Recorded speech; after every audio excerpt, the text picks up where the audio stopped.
સુરતની નવી civil hospital ફરી એકવાર વિવાદના કેન્દ્રમાં આવી છે। ટ્રોમા સેન્ટરમાં ફરજ પરના એક ચોથા વર્ગના મહિલા સફાઈ કર્મચારી પર દર્દીના સગા દ્વારા હુમલો કરવામાં આવ્યો હોવાનો કિસ્સો સામે આવ્યો છે। આ ઘટના બાદ મહિલા સહિતના તમામ કર્મચારીઓ તાત્કાલિક કામ બંધ કરી પોલીસ ચોકી પર પહોંચી હતી અને જ્યાં સુધી પોલીસ ફરિયાદ નોંધાવવામાં નહીં આવે ત્યાં સુધી ધરણા પર બેસવાની ચીમકી ઉચ્ચારી હતી। આ ઘટનાની વિગતો આપતા સફાઈ કર્મચારી કલ્પનાબેને જણાવ્યું કે તેઓ ટ્રોમા સેન્ટરમાં સાફ સફાઈનું કામ કરી રહ્યા હતા। તેઓ પોતું મારી રહ્યા હતા। તે સમયે એક દર્દીના સગાને ત્યાંથી પસાર થવાની ના પાડી હતી। તેમ છતાં તે વ્યક્તિ તે જગ્યાએથી પસાર થયો અને પરત પણ તે જ રસ્તે આવ્યો। કલ્પનાબેને તેને એક તરફથી ચાલવા માટે કહ્યું ત્યારે તે વ્યક્તિ ઉશ્કેરાઈ ગયો અને ગાળો આપીને માર માર્યો।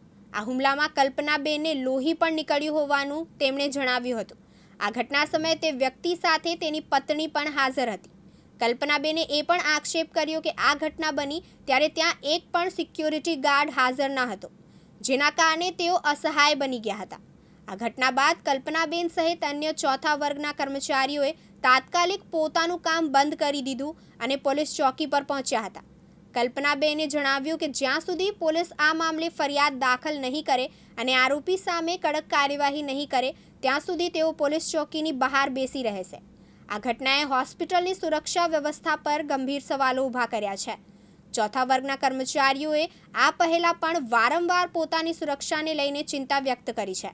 કલ્પનાબેન क्या हुआ था? આ તો એ એટલું બધું જો આ બેનને એટલું કર્યું તો સેક્રેટરી ક્યાં ગયેલા? કેમ એટલું ગાર્ડ ગલે જે આપતા હતા તાઉદી સેક્યુરિટી ગાર્ડ કાં હતું? સેક્યુરિટી ગાર્ડ ને શાના માટે મૂકેલા છે? સેક્યુરિટી ગાર્ડ ને શાના માટે મૂકેલા છે?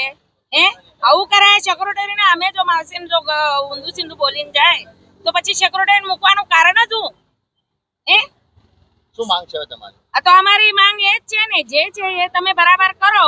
સેક્યુરિટી ગાર્ડ હોય એ રોકડાનું કામ સેક્યુરિટી વાળાનું કામ છે, અમારું બોલવાનું કામ નથી। તો સેક્યુરિટી ગાર્ડ શું કરે? પછી વારંવારમાં અમે સફાઈ જો કરે તો સેક્યુરિટી નું ઉભો રહેવું જોઈએ ને। આ કલ્પનાબેન ને માર્યો કેમ? ફોર ક્લાસ વાળાને ઇજ્જત નથી, એ પેશન્ટ ના રિલેટિવ એને ગંદી મંદી ગાર્ડ આપી અને મારવા ઉભો રહી ગયો તો પછી શું કરવાનું? આ સેક્યુરિટી ક્યાં ગયેલો તો તાઉદી સિક્યુરિટી કામ સિક્યુરિટી એવું કે તમને મારીને ગયા ને તો તમને પગાર આપીને ગયા, સારું થઈને તમને પગાર મળી ગઈ। આ સિક્યુરિટી આવી રીતે વાત કરે કેવી રીતે ચાલે? એમના પાસે અમે માંગવા ગયેલા ને અમારા માટે સોયદા કરીને તો પેલા કાકા આવીને અમને એમ કહે અહીંયા ટોળું તમે ભેગા થાવ છો તો તમને મારીને ગયા તમને પગાર મળી ગઈ। હા, અને આ કલ્પનાબેન ને આવી રીતે ખરાબ ગાળ આપીને એટલે બાલ પકડીને મારે છે તો અમે કામ કરવા વાળા માસીઓની ઇજ્જત નથી મળે, ઇજ્જત નહીં મળે અમને। અમારી સુવિધા માટે અમને આપો ને તો અમે હડતાલ પાડશું। આ સુપ્રિન્ટેન્ડન્ટ ને અમને વિનંતી કરે છે, અમે નાયક સાહેબ ને સુપ્રિન્ટેન્ડન્ટ ને અમારા માટે અમને કોઈ ઇજ્જત આપતું નથી। જે દરજી આવે છે, જે માણસ આવે છે અમને ગાળ આપીને જાય છે। કેમ? અમે માણસો નહીં? અમે કામ કરવા नहीं આવતા? हम साफ सफाई करते, पगार किस बात की मिलती तुमको? पगार किसकी मिलती तुमको? हम दुखेंगे उठाना पड़ेगा, हम संडास करेंगे उठाना पड़ेगा। ऐसा रूप से सगा वाला आके ऐसा बोलता है, गाली देता है, मारता है। अभी मेरे को इतना लाता से मार के गया, पेट में लाता मार के गया, उसकी सगे वाली मार के गई और सिक्योरिटी आवर रही नहीं। सब तो पब्लिक तो वही देखेंगी ना। तुम्हारा काम है पेशेंट लेके जाओ। तो सिक्योरिटी गार्ड क्या होता? આટલા મોટા આ બેન ને ટ્રોમા સેન્ટર માં નોકરી છે, ટ્રોમા સેન્ટર માં મારીને ગયા તો સિક્યુરિટી ગાર્ડ કા હોતા? કેમ આવ્યા નહીં? पगार मिल गई આવું જોઈએ ને। એને પર્સનલ જગા પર લાત મારે છે, સિક્યુરિટી ગાર્ડ કા હોતા? કેમ મહિલાને એમ કર્મચારીને આવું મારે છે? આવું મારવાનું હોય? અમે માર ખાવા માટે આવે છે, અમને કેમ ઇજ્જત નથી? इज्जत है भाई हमको, इसका मतलब हम झाड़ू पोछा मारे तो बिगर इज्जत की थोड़ी है। हम भी मजबूरी से काम करते, तुम थोड़ी फायदा उठा सकते हमारी मजबूरी का।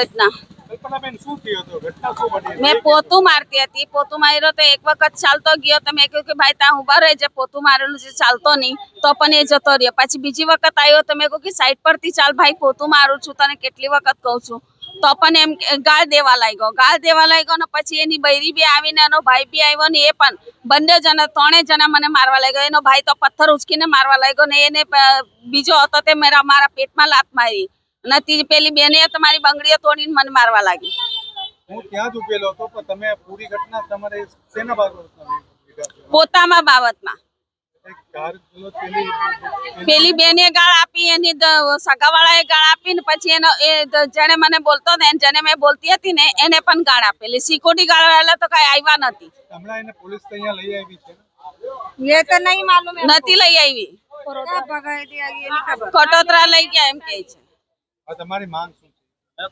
અમને છે ને ઇન્સાફ આપો. અમને છે ને કર્મચારીઓને કોઈ બી આવીને ગાળ આપીને જાય, કોઈ બી આવીને ગમે તેવું બોલી જાય તો એ કેવું ચાલવાનું છે? એક જ મિનિટ. સાબિર સૈયદ સાથે યાસીન દારા, દિવ્યાંગ ન્યૂઝ, સુરત.